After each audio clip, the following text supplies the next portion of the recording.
En Zafarrancho Vilima, grandes biografías. Hoy, en Grandes Biografías, Ennio Morricone.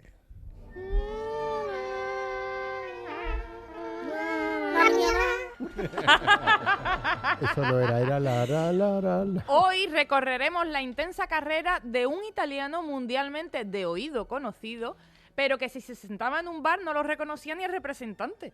Hoy hablaremos de Ennio Morricone, chicharrón en italiano, ¿verdad? Tiene nombre de chicharrón.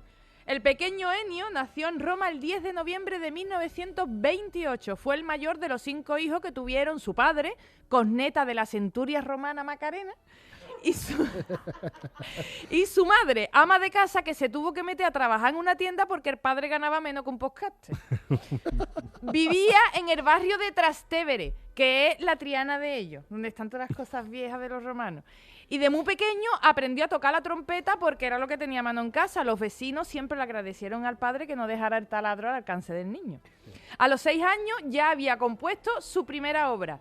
Y yo a los 6 años no diferenciaba el chope de la mortadela.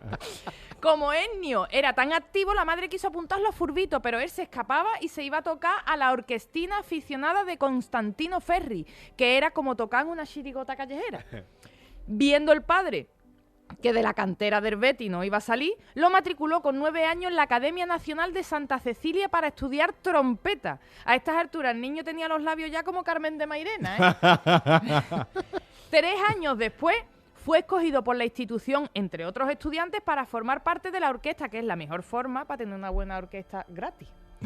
A los 12 años el padre lo apuntó al conservatorio, que lo llevaba en coche hasta la mismísima puerta, porque si tú no aparcas en la puerta del conservatorio, el niño no triunfa.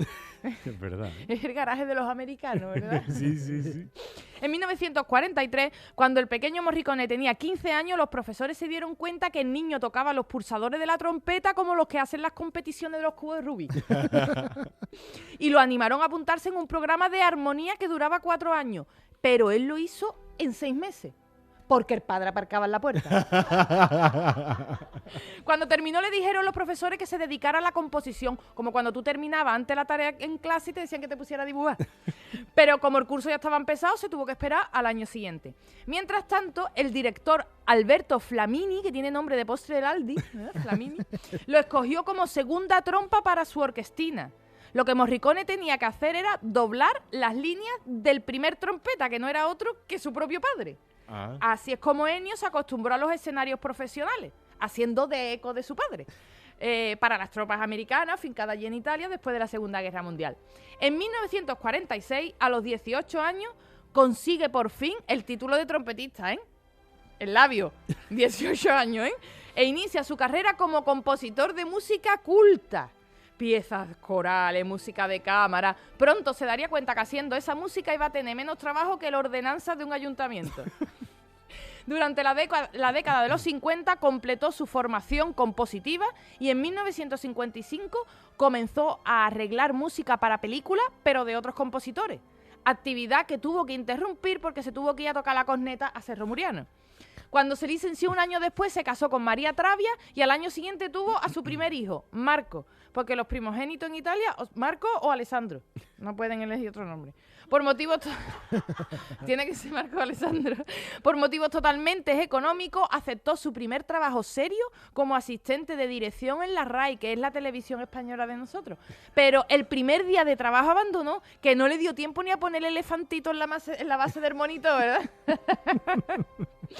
Pero Ennio hacía como en las películas cuando despiden a alguien y no quiere que la mujer se entere. Se vestía y se iba a otro sitio. Se iba a un seminario impartido por John Cage. Uno.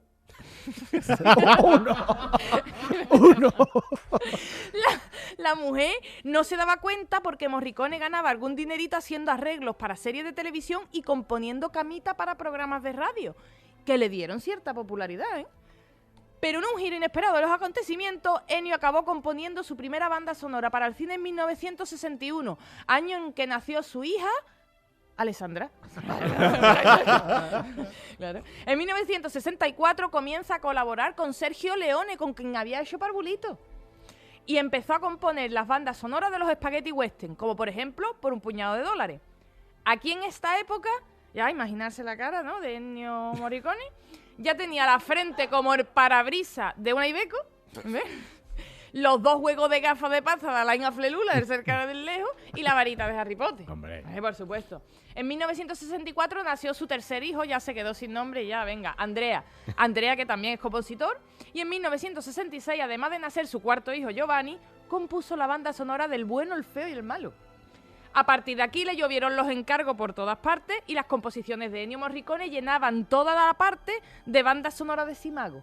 ¿Os acordáis, no?, que estaban separados. De hecho, la banda sonora de la película La Misión recaudó más que la película. Pero era 1986 y al compositor le dolió una mijita que no le dieran el Oscar. Por eso nunca quiso mudarse a Los Ángeles, ni aprender inglés, y mucho menos decir 20.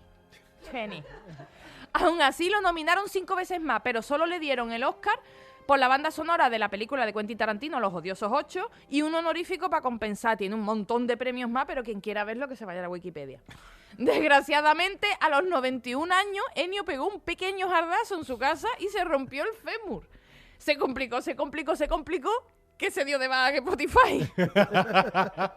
El 6 de julio de 2020, aunque ustedes siempre podrán recordarlo cada vez que un padre aparque en la puerta de un conservatorio o vean pasar a Iveco. Patricia Guerrero, bravísima.